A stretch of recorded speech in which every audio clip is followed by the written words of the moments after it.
Officials say the actor's body had been found by the building manager, who said he entered the apartment and found the body after a friend reported... On November 16th, 1981, people around the world reacted with shock and disbelief.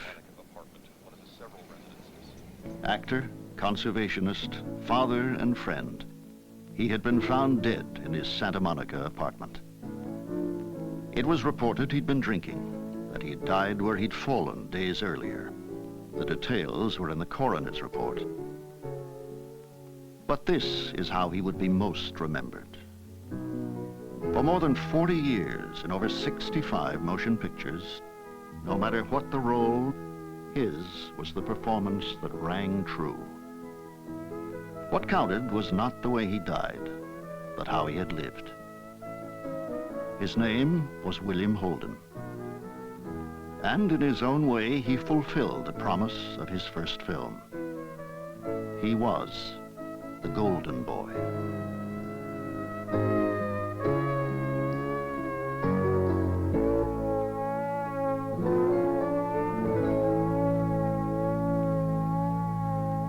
He had an honesty that worked for him. And it wasn't something that he was playing. You believed him, you see. If Bill said a line, it could be, you believed him. He didn't seem full of himself the way a lot of actors tend to get when they're successful. He was not at all sure that this was going to last, this movie business, you know. And I don't know that he ever was really convinced that he had arrived. He was a rare bird. You don't find men, certainly men actors. You don't find many. In fact, I don't know of any others. Like Bill Holden. Mr. Moody. Don't you knock when you walk in an office? Sorry, I forgot if you want out. The minute that kid walked in, I felt the right feeling. And I hope to God that when he opened his mouth, he has a good voice. And he opened his mouth, and he did have a good voice. And he was exuberant. He was just all over the place. He couldn't sit still. We put him under contract even before a test was made. That test was seen by studio heads at Columbia Pictures, who immediately negotiated for half of Bill's contract. When this 21-year-old newcomer was given the leading role in a major motion picture, the possibility of instant success seemed suddenly within reach. The film was Golden Boy. He had to get to the studio early each morning to have his hair darkened and curled. There were lessons in holding a violin and bow. And he had to train intensively for the movie's fight scenes. But nothing lessened Bill's determination to prove himself. Papa, I want to own things and to give things. Everything you want from breakfast until you turn out the light. He would drop into my office during the filming of the picture if he had a half a day off. And we got to talking about how it was going, and all he could talk about was Barbara Stanwyck. He said she was the most wonderful, she was a saint as far as he was concerned. The help she was to him. I saw your future in big electric lights. It's a pity never to see you in action again. Used to be a thrill. Lorna, you're not kidding me, are you? You're like music to me, Lorna. Rich, soft music that goes on in my head and heart for days and nights with a crazy tempo that seems to beat out... Beat out what, Joe? Your name, Lorna. Always Lorna, Lorna. Missy, he called her. And he was indeed her golden boy. William Franklin Beadle, Jr. was born on April 17, 1918, in O'Fallon, Illinois, a small rural town not far from St. Louis. He was the oldest of 3 sons. His parents were simple, nice people with a very strict upbringing. My grandfather was in the Olympics, I do believe, at one time. And so he decided that all his boys would have to do gymnastics like he did. My grandfather was a chemist, and he had his own laboratory. It was a very modest situation, and I think probably coming out to Pasadena must have been quite a change. And so he was very strict with them because he wanted them to keep the values that he had instilled in them.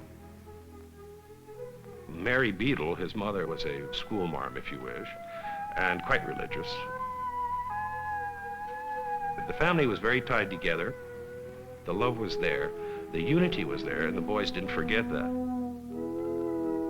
Bill had a smile that lit up his whole face, and he had a sense of humor that was just delightful.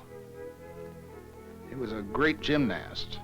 He could walk on his hands, for instance, very easily across a room, or in some cases he stood on a bridge abutment and scared us all to death. Bill sang in the choir at the Aniata Episcopal Church, I believe it was. He was very polite and careful and kind to older people, but he could turn around and be a wild man if he chose to. He was a gregarious loner. That's the best way I can express it. He was not a particularly good student, but he was driven to perform. At South Pasadena High School, Bill Beadle excelled in gymnastics. He was an eager participant in the school's drama productions. He sang in the boys' glee club. And there were also other ways Bill got the attention he craved. He used to ride his motorcycle down the street standing on his hands on the handlebars, and that always gave everybody a little thrill. According to my grandmother, he always was trying to get the other brothers to do something crazy. What compelled him to be that way? I don't know. Maybe he had to prove his manhood, to see a challenge and go for it. We were products of the Depression era in those days, and while my family had some money, Bill's family was somewhat stretched, and he was never quite accepted into the Pasadena social scene, which was a little rigid and stuffy.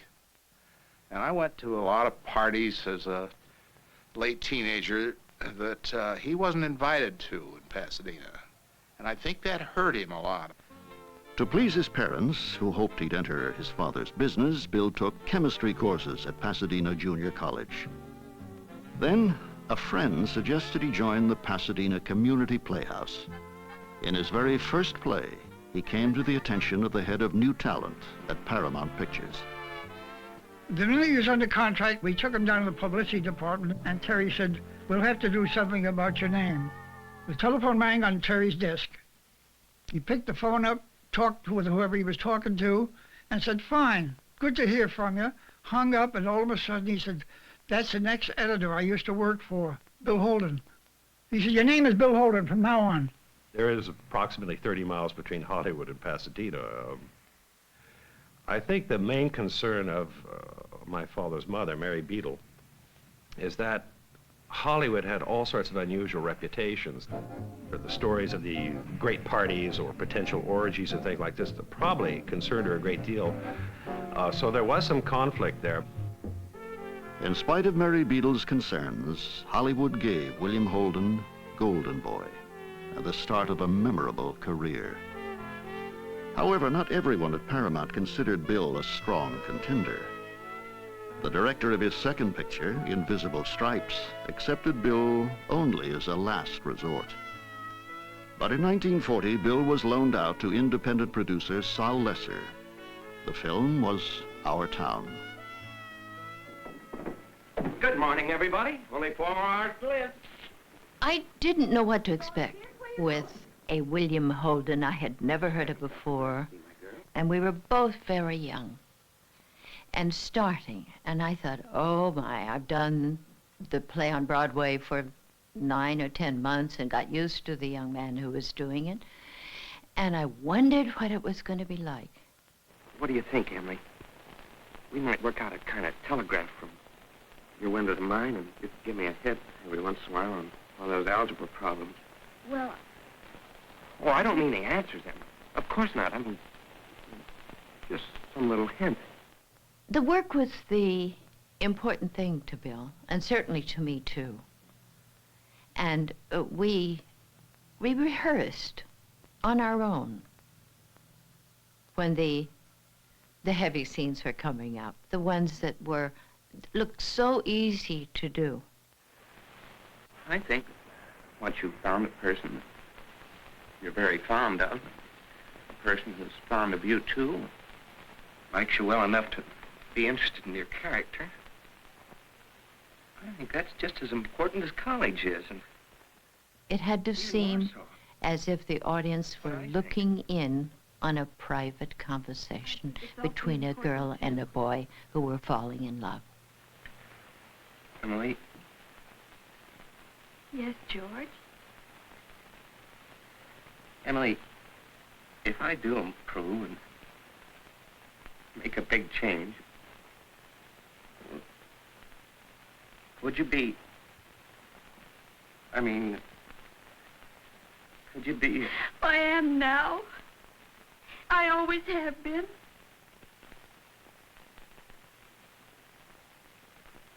So I guess this is a pretty important talk we've been having. Bill was extraordinary. So easy, so comfortable. It was a very special time in my life.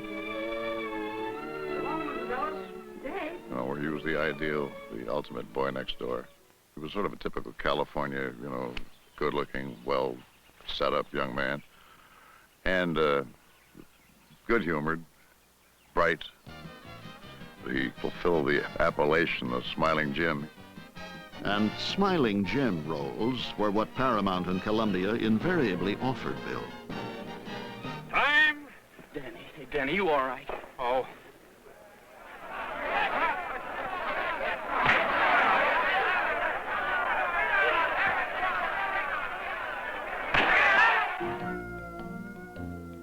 When I was put under contract to Columbia, Bill was put under contract at that same time, and Mr. Cohen, the president of Columbia Studios. If Bill, he said, gives me any trouble, why, you'll do the job. If you give me any trouble, Bill will do the job. So he tried to use us to compete. Hey, you feel all right? Yeah. That $50 makes everything all right.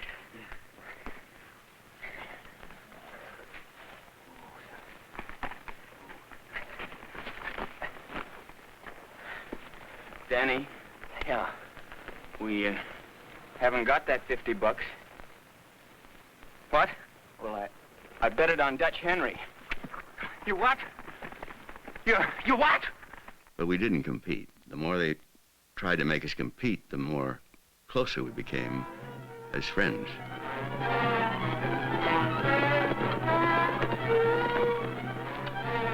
We gotta separate. Separate? Yeah, it's our only chance. I'll catch up with you someday. Texas ain't that big. Well, you ain't much to look at, but I'm sure gonna miss you. I ain't forgetting you either. Good luck, fella. Take care of yourself, Danny. I don't think either Bill or I really knew how to act. All we knew how to do is be ourselves. Yeah, maybe that's good. He did not plunge headlong into the Hollywood society, end quote. But at the same time, he didn't want to completely shut himself off, you know, from the advantages, the social advantages that it had, and the advantages that his popularity afforded him. Because after all, you know, he was a good, handsome, healthy young man. Harry Cohen found out that Bill and I were getting into a little bit of trouble that we shouldn't get into with certain ladies. And so Harry went up to the place called the Chateau Marmont up on Sunset Boulevard there, and he rented, Columbia Studios that is, rented one of the penthouse, the nice one, suite. And he called Bill and I in, and he said, now, if you two guys are going to get into trouble, I want to have some control over it. So when you decide to get into trouble, use the apartment at the Marmont. Here's the keys. So Bill and I used the apartment. I adored that young man. I think everybody who ever worked with Bill early on, every young lady fell in love with him. Well, I did too. I just thought he was too much, till I found out he was engaged. Artis Ankerson was her name, which eventually became Brenda Marshall. And for a while there, she was going great guns. She and Bill met, they got married, and then one night, my wife and I went out to visit them, And the picture business disappeared that night. It never showed in their home. They never did talk about acting or anything. It was just a plain, ordinary suburban home, and they were very much in love with each other. At the studios, Bill continued to find himself neatly pigeonholed. The roles came and went. William Holden was always the good-looking leading man, never to be taken too seriously. He, I think, wanted to graduate from his original image, or what he perceived as his original image, and do something of great importance. Battling Columbia's Harry Cohn for those more important parts, Bill was repeatedly told to wait until he had more character lines. Those lines were destined to appear all too soon, hastened by the entry of the United States into World War II. Bill Holden became the first married star to enlist. He used his real name, William F. Beadle, Jr. While he was in the service, artists had their first son, Peter Westfield. Bill had already adopted Virginia, Ardis's daughter by her first marriage. 3 years later, there would be a second son, Scott. In January 1944, Bill was grieved to learn of the death in action of his younger brother. Bob Beadle's plane had been downed over the South Pacific. By the war's end, Bill Holden had his character lines, but Paramount and Columbia put him straight back into the old Smiling Jim roles. One picture, however, stood above the others. It was made by Bill on loan out to RKO. Rachel and the Stranger. Co-starring were Loretta Young and Robert Mitchum. Then that's how you got bound in the service for your pa's debts. Yeah, that's right. Never knew that about you. I reckon I never asked. You can play anytime you feel like it. Well, thank you, Mr. Harvey. Oh, I didn't mean it that way. I'll see the boy gets music lessons, too, if you want. May as well give you a hand. Loretta thought that it was sort of parallel to the story of Rachel in the Bible. And I suppose she possibly thought that we were a little less reverent than we might be. I've been 10 years in the deep woods, Jim. I never ordered anybody off my property. You ain't ordering me off, Daddy. I'm leaving of my own accord, but not without Rachel. I offered to buy you out fair and square.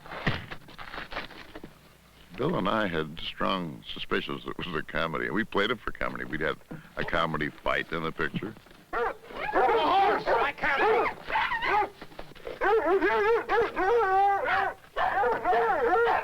Bill had a sense of merriment with him all the time. And he sort of personified the straightforward American, fun-loving, fair, just, and courageous. Everything was sort of magic around the house at that time. And he was the first child, actually, in the family. If there was a new bicycle, he was the first one on it. If there was a go-kart, or if there was anything he could get involved with, he was the first one to try it out. He was the first one to hurt himself, shall we say. And then he'd come back and explain to us how to do things. And our childhood with him was quite special. He was very much a family man then. He lived in Encino.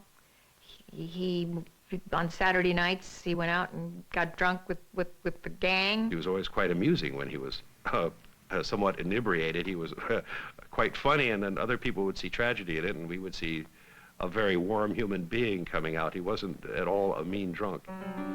Bill's career seemed to have reached a comfortable plateau. In later years, he described what it took to make it suddenly soar. I wasn't there for this, but I think it was Cliff Robertson that went to him and he said, you know, Bill, I'm starting in the business and what do you suggest? How can what can I do? How can I be better? How can I want to be a star, you know? And Bill said, well, you got to have it. And Cliff Robertson said, it? What is it? And Bill said, it is Sunset Boulevard.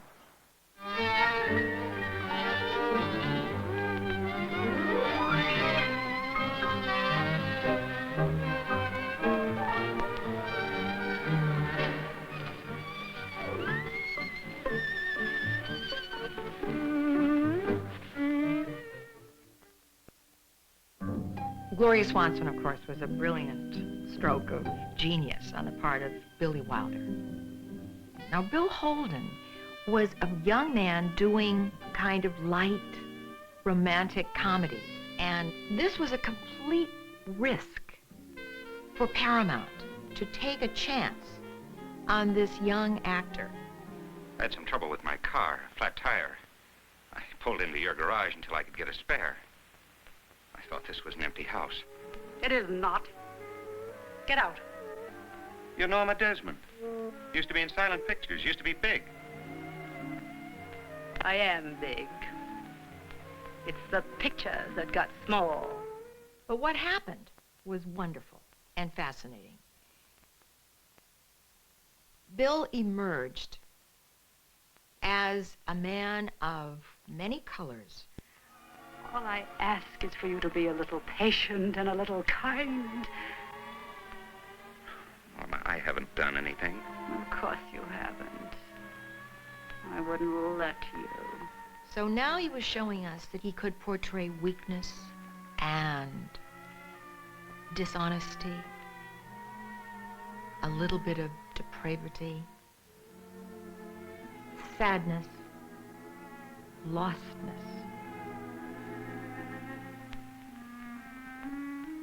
Now get your things together and let's get out of here. All my things? All my 18 suits, all my custom-made shoes, and the 6 dozen shirts, and the cufflinks, and the platinum keychains, and the cigarette cases? Come on, Joe. Come on, where? Back to a one-room apartment I can't pay for? Back to a story that may sell and very possibly will not? But something happened to him after Sunset Boulevard. He became an honest-to-goodness, real star. See? You didn't believe me. Now I suppose you don't think I have the courage. Oh, sure, if it would make a good scene. You don't care, do you? But hundreds of thousands of people will care. Oh, wake up, Norma. You'd be killing yourself to an empty house. The audience left 20 years ago. Now face it. That's a lie. They still want me. And something more important happened to him. He caught the attention of Billy Wilder, and he became a true friend of Billy's. And Billy saw that there was an actor here that had depth and many facets. Born Yesterday, directed by George Cukor, was released in 1950, the same year as Sunset Boulevard. Do what I'm telling you! Judy Holliday's performance won her an Academy Award. But reviewers also hailed the performance of William Holden. What a first-rate comedian he was, a light comedian. Not a farceur, but a brilliant light comedian. And that's something that wasn't immediately apparent about him. What's he paying you? $200 a week. Sucky could have got more. He's got plenty. Oh, I'd have done it for free. Woo-hoo. I would. Why? Well, this isn't work. I like it. He thinks I'm too stupid, huh? No. He's right. I'm stupid, and I like it. You know what the stupidest thing on earth is? An infant. Where are you going against babies all of a sudden? Nothing. I've got nothing against a brain that's 3 weeks old and empty. But after it hangs around for 30 years and hasn't absorbed anything, I begin to wonder about it. What makes you think I'm 30? I didn't mean you. Oh, yes, you did. I swear. You certainly know how to get me sore. I'm sorry. 30? Do I look 30 to you? No. Well, what'd you say it for? I don't know. How old are you? 29. In 1953, Billy Wilder revealed an entirely new side of William Holden when he directed him in Stalag 17. What's that crack supposed to mean? They're lying dead out there in the mud, and I'm trying to find out how come. I'll tell you how come. Because you, our security officer, said it'd be safe, and you, the barracks chief, gave him the green light. That's how come. What are you guys trying to prove, anyway? Cutting trapdoors, digging... Listen, Seth, you listen to me! He could play someone who was a little antisocial or a scoundrel and get away with it because he kept playing parts of who we'd all like to be. Sprechen Sie Deutsch? No, I don't sprechen Sie Deutsch. Maybe just one word? Kaput? Because you're kaput, Price. Will you get this guy out of my hair so I can go? Go where? To the commandant's office and tell him where Dunbar is? Why, I'll kill you for that! Shut up. Security officer, huh? Always screening everybody. Only who screens you? great American hero from Cleveland, Ohio, enlisted right after Pearl Harbor. When was Pearl Harbor, Price, or don't you know that? December 7th, 41. What time? 6 o'clock. I was having dinner. 6 o'clock in Berlin. They were having lunch in Cleveland. For his performance in Stalag 17, Bill won the Academy Award. It was Hollywood's most significant acknowledgement. But the doubts remained. He always had a sense of insecurity in that he'd wake up with, with the realization that the whole thing was one big joke. And he was not meant to be William Holden, the star, actor. Bill was never comfortable being a movie star. And yet he didn't see himself doing anything else. He, like a lot of us, he said, well, it's not like building a bridge, or it's not like, finding a cure for cancer. It's a sort of very ephemeral business, and there's nothing concrete in it. It's a strange choice, actually, to make. And it's particularly different and difficult for a man, because there's a certain narcissism that is involved in making movies and being an actor. It's a very odd pressure to put on a man. It demands a kind of vanity that is not natural. And all throughout his life, I think everything was sort of a challenge to him, and he felt that just because he felt a certain way about something or not too secure about it was not enough reason not to go for it, not to try it. A major acting challenge for Bill was the 1954 Executive Suite. We had Louis Calhern, Paul Douglas, Freddie March, who played the key heavy in it, Barbara Stanwyck, of course, Nina Foch playing a very important part.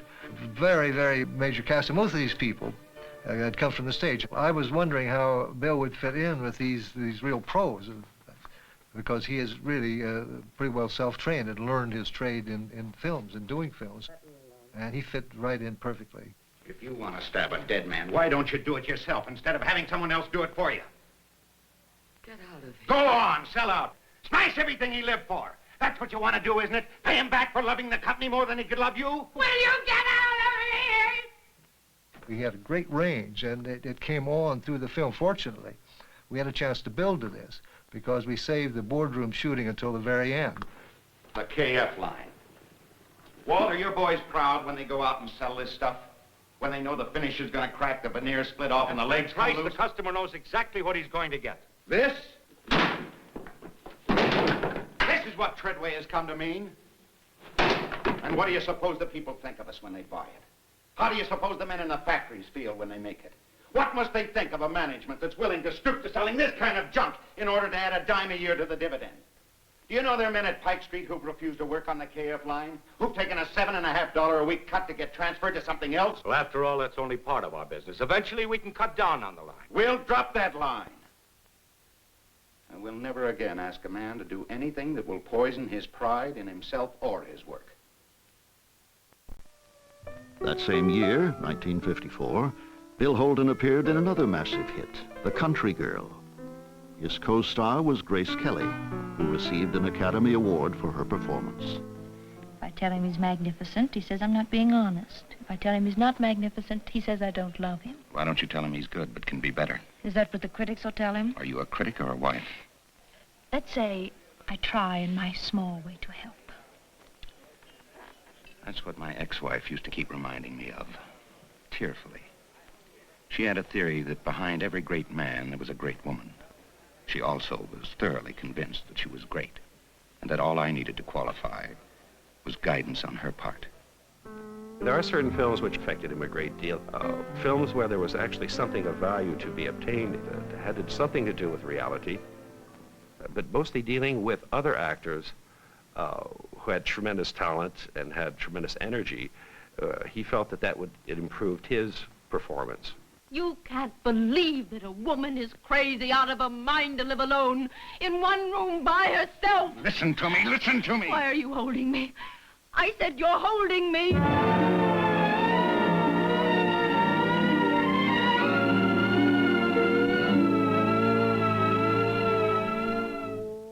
Holden's growing public was now ready for a change of pace. It came the same year with Billy Wilder's Sabrina. Co-starring with Bill was Audrey Hepburn.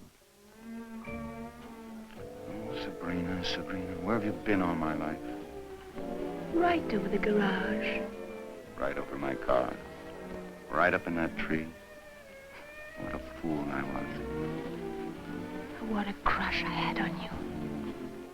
I'm convinced, someplace, that there are some people born with a gene that has magic for them as far as the screen's concerned. They click. They just make contact with that screen. And Bill had the gene in spades.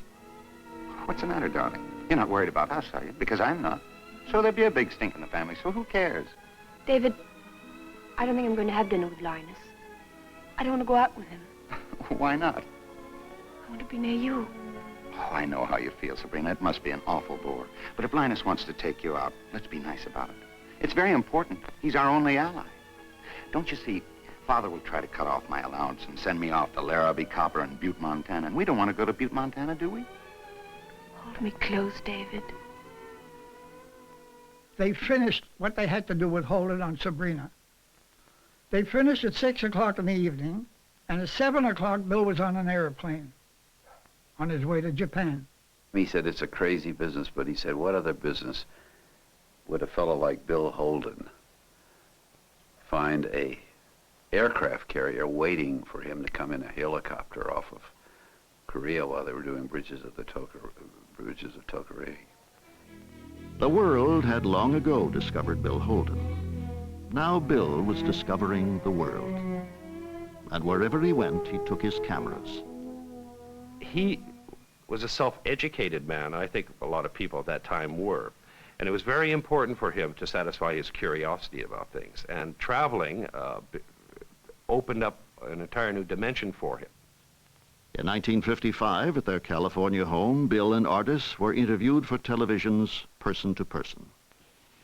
I find that I'm terribly curious about the world and about the people in it. And I've had a wonderful opportunity to satisfy that curiosity by traveling both for the production of motion pictures and then, after they're finished, selling them. Bill's father and mother always stay with the children when we take a trip like this. There was a long time, you know, when I just was content to stay home and take care of the children, but they're getting older now, and I think I have well, I want to travel with Bill, spend a little more time with him, you know. I'm not too anxious to do what would be live dramatic shows. I've always felt that they were restricted. I've seen many shows where they would have two ferns hanging into the scenery on some stage, and that's supposed to be a jungle. I feel that through the medium of motion pictures, you can actually go to the jungle. He traveled so much. He was always on location, whether it was within the United States or it was in Europe or in the Orient. And consequently, everything, it was always, he's coming home. He's going to be back home, and when he did come home, there was always gifts, and there was magic in the air. By the middle 50s, William Holden had become one of Hollywood's most valued stars. William Holden receives from Myron N. Black, president of the Theater Owners of America, the Star of the Year award at the organization's annual banquet. The award, made only twice previously, is given for outstanding service to the motion picture industry, the community, and the country at large. Responding, Mr. Holden predicts ever better entertainment and an adult public responding at the box office. In the 1956 picnic, location shooting took place in Lawrence, Kansas. Later, Bill Holden would take pride in this film. Making it, however, was not an easy experience. I wanted to be older, and Bill wanted to be younger, because he felt so awkward and self-conscious about playing the part. He would say, I feel like such an idiot trying to be young again. In this movie, remember, it was still in the time of heavy censorship, so I'll never forget that Bill Holden and Cliff Robertson had to shave their chests in the scene in the men's bathroom, and Bill kept saying, what am I doing for a living? What a ridiculous way to make a living.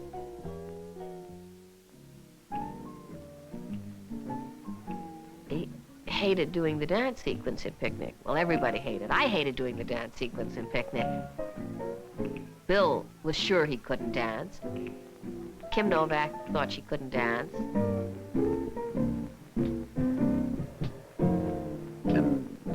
result was history. It's probably one of the most provocative, sexy dance scenes with two people fully clothed that you'll ever see.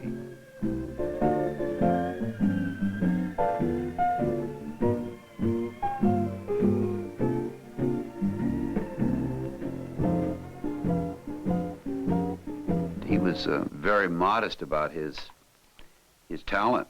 I thought he was a wonderful actor, and I don't think he ever realized how good he really was.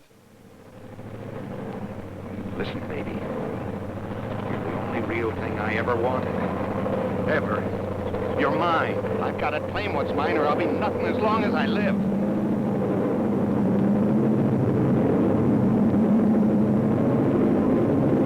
You love me. You know it. You love me. You love me. I remember it was a blue town, Kansas, in the 50s, with hurricanes and tornadoes arriving every 3 minutes. So it was a kind of high-stress situation. This particular evening, we were all up in Bill's room. He had my record player. He borrowed it and had it there and was playing some music, and virtually everybody was there. We were all having a kind of a little party. Since he had the suite next door and there were a lot of goings on, I had glasses, literally. You know those old jokes about how, yes, I listened through the wall? I actually did that when I was 16. This publicity man said something to Bill, I don't know what, and it irked Bill. I actually ran next door because there was a lot of screaming coming from Bill's suite, and I didn't know what was going on. I thought something was wrong. He jumped up and climbed out on the ledge of the window. He was hanging out of whatever this was, the 10th story window of this hotel, with one hand. He wasn't going to kill himself. He had no death wish or anything like that, but I guess he was just trying to let this fellow who was taunting him a little bit, let him know that he didn't know every move Bill Holden was going to make every minute.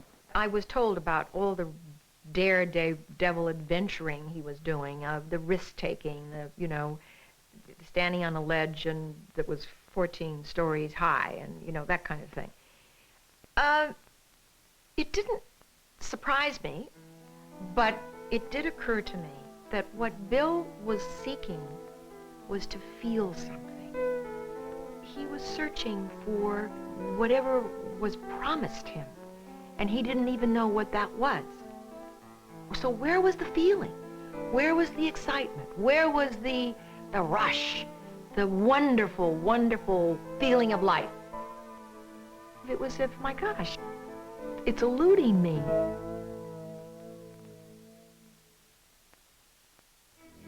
It was 1957, and Bill Holden was at last a free agent. But Columbia's Harry Cohn managed to get him back to star in The Bridge on the River Kwai by offering a deal unequaled in Hollywood. An added attraction was the location. A country new to Bill, Ceylon.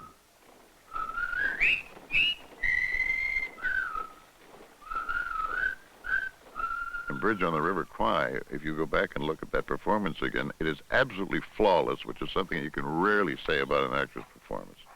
It is absolutely flawless. You never catch him acting. Every word he says sounds like the spoken truth. You're going to leave me here. You stop, we stop. Well, go on without me. That's an order. You're in command now, Shears. I won't obey that order. You make me sick with your heroics. There's a stench of death about you. You carry it in your pack like the plague. Explosives and L pills, they go well together, don't they? And with you, it's just one thing or the other. Destroy a bridge or destroy yourself. This is just a game, this war. You and that Colonel Nicholson, you're two of a kind. Crazy with courage. For what? How to die like a gentleman. How to die by the rules. When the only important thing is how to live like a human being. We usually found that when he was particularly happy with a scene or a story, it's usually because he could really relate to it. He could draw something out of his own experience and apply it to his character and probably pull it off with a lot more sincerity. By 1960, when The World of Susie Wong was released, Bill Holden's collection of color slides had grown, and his fascination with new people and new places was stronger than ever. If you want, I stay. I'll be your permanent girlfriend. Never go out with other boyfriends. Take good care of you. Susie, you're very attractive, and I'm only human, but unfortunately, there's no provision for anyone like you in my budget. With you is different. I feel something in heart. It's like pretending I'm a rich girl.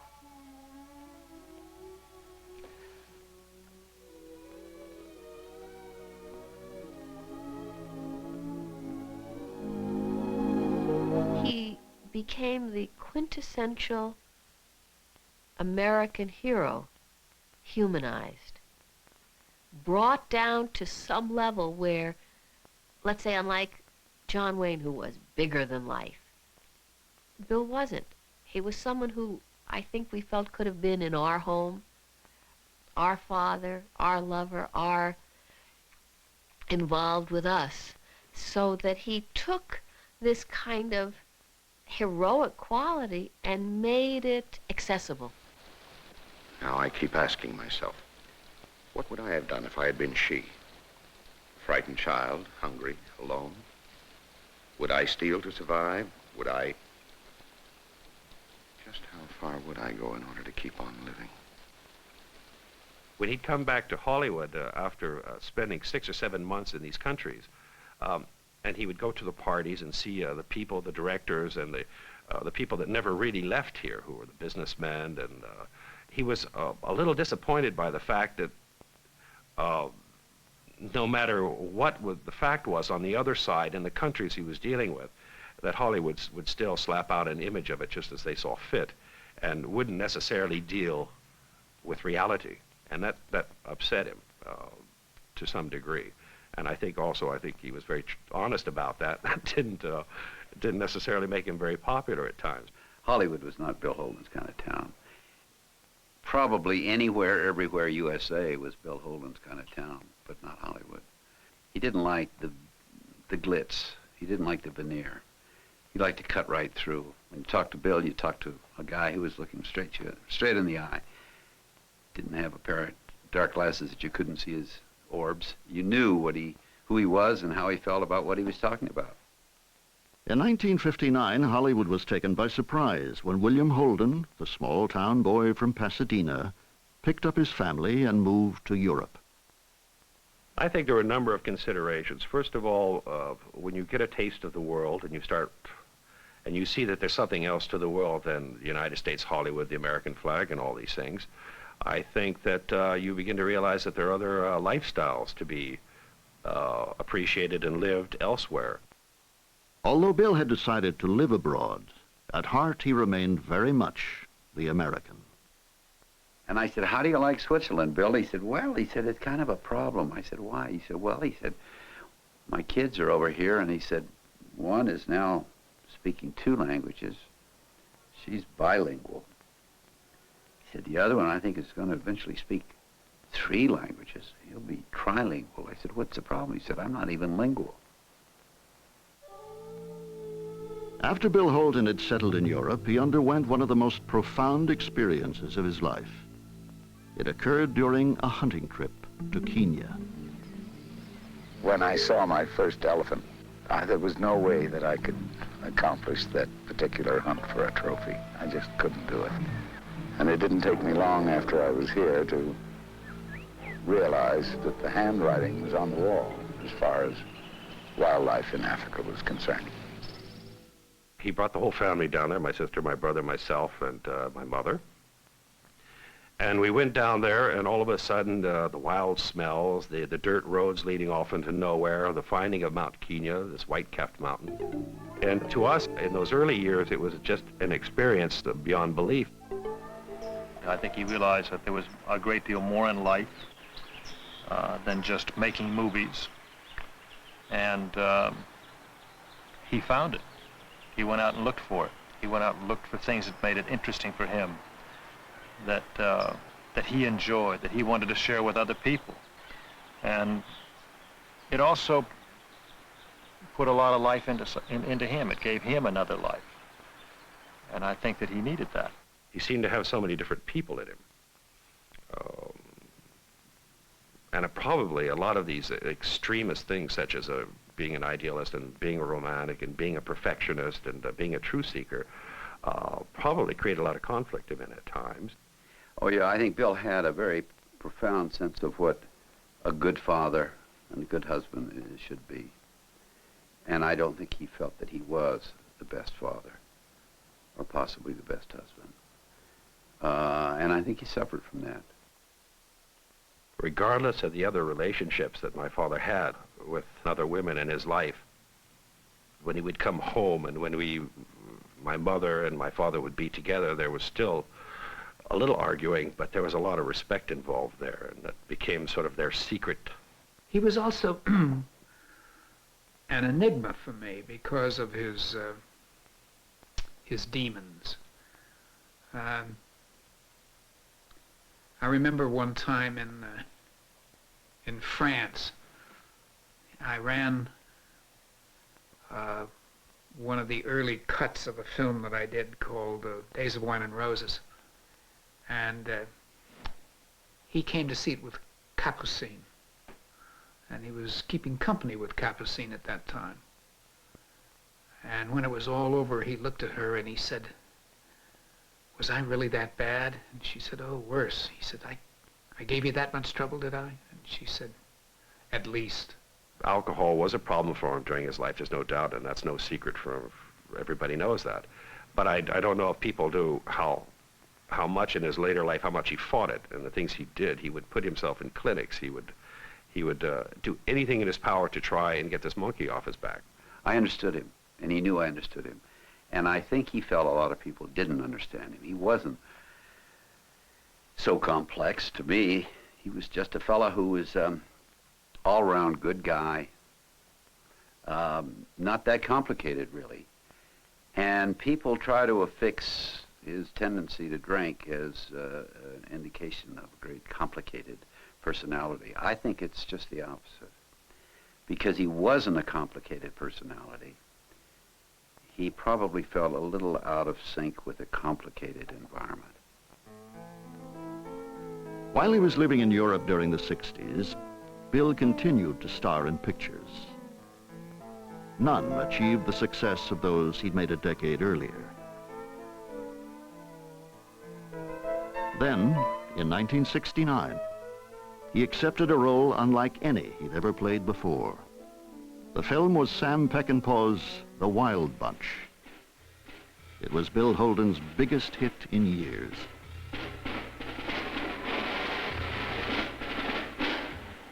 Well, why don't you answer me, you damn yellow-livered trash? Now, Pike, you know I damn don't well. know a damn thing except I either lead this bunch or end it right now.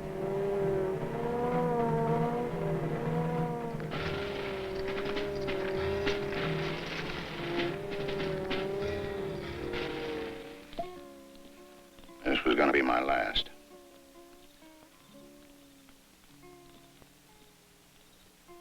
I'd like to make one good score and back off. What do you want? We want Angel. Back off to what?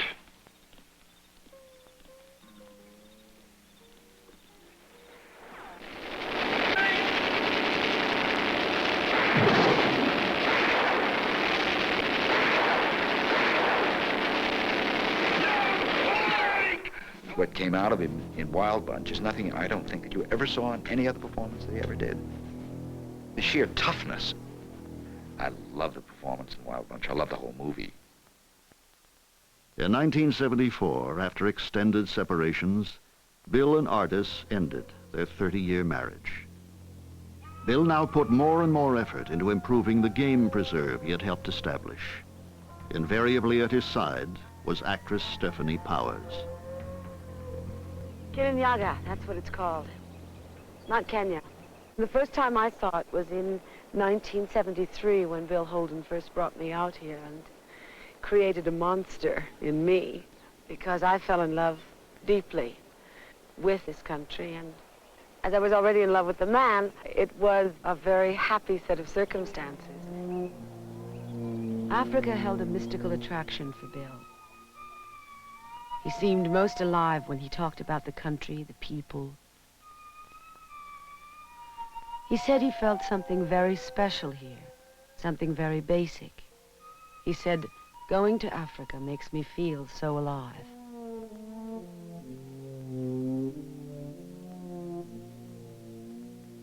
I'd heard various rumors about him. I'd heard he was very taciturn. I'd heard that he was very private, very unresponsive, did his work, went home, etc., etc. I'd heard that in the past there'd been a drinking problem. And I didn't really know what to expect, except that I just knew that there was something so perfect about him for that part. It was a very important movie for him because it had been a long time since he'd acted. And as so often happens when actors have done a series of pictures where they don't know quite what reason they did it for, they wonder if in a way the talent has dried up. Every time you come back from seeing somebody in your family, you come back in one of these morbid, middle-aged moods. Every goddamned executive fired from a network in the last 20 years has written this dumb book about the great early years of television. And nobody wants a dumb, damn, goddamn book about the early days of television. He had a scene with Faye Dunaway that wasn't quite as emotionally full as I wanted it to be. And I caught something in the rehearsal, which was something that was happening with his eyes, a kind of an avoidance of her eyes in a way. And then one day in rehearsal, I just said, Bill, just try it and try not even to blink. Just lock into Faye's eyes and stay with her. I went to visit my wife today because she's in a state of depression. So depressed that my daughter flew all the way from Seattle to be with her. And I feel lousy about that. I feel lousy about the pain that I've caused my wife and my kids. I feel guilty and conscience-stricken, and all of those things that you think sentimental, but which my generation calls simple human decency. You're dealing with a man that has primal doubts, Diana. Well, what exactly is it you want me to do? I just want you to love me. William Holden again received an Academy Award nomination for his performance. Also nominated was the co-star Bill had come to know and respect, Peter Finch. Peter, of course, was dead by this time. And that generosity of Bill's just came to the fore. I remember I looked at his face when Peter's name was announced, and tears came to his eyes. He was thrilled at it. He loved Peter. Peter loved him. I think he was a kind of old-world gentleman with a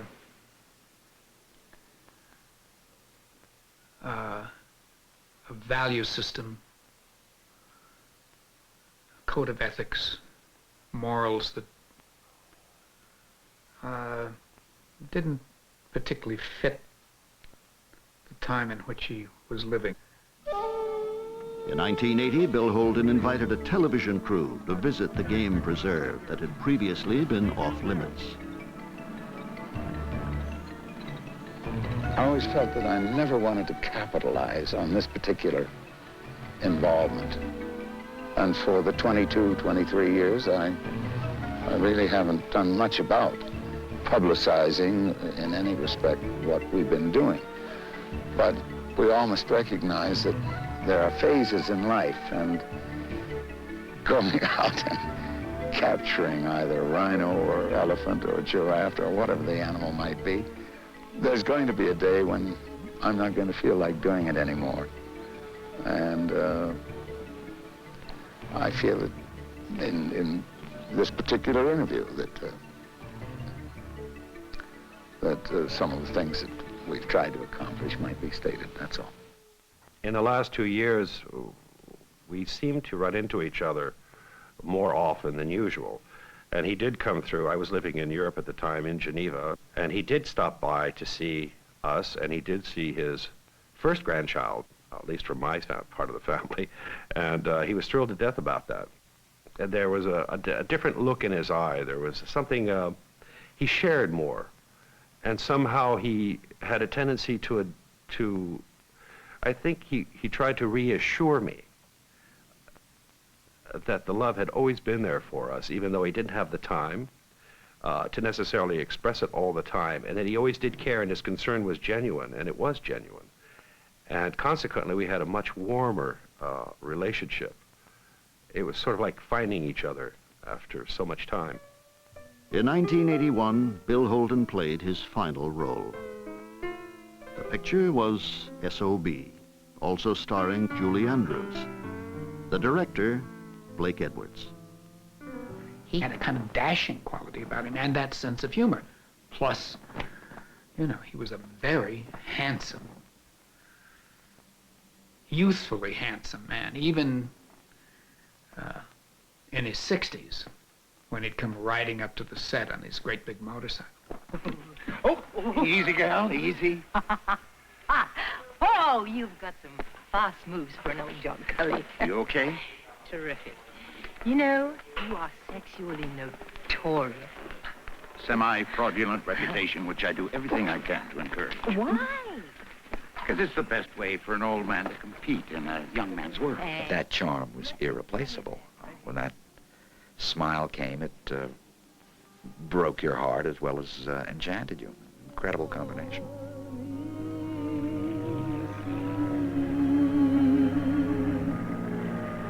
Oh, promise me that you will take my hand, the most unworthy in this lonely land. So long, pal. And let me sit beside you in your arms. He faced life courageously, and he wasn't fearful of it. He had that indefinable American, whatever it is, lack of complication. You felt like what you saw was what you were getting. The statement of Bill's life was his work. He never did a bad job. He had gone steadily better, greater, and was more widely accepted, and became more valuable to us every time we saw him. And it was, you know, the cut was in the wrong place. This is the way he will be most remembered. In light and shadow, he traced what he was, as an actor and as a man. One we will never forget. He was, and always will be, the Golden Boy.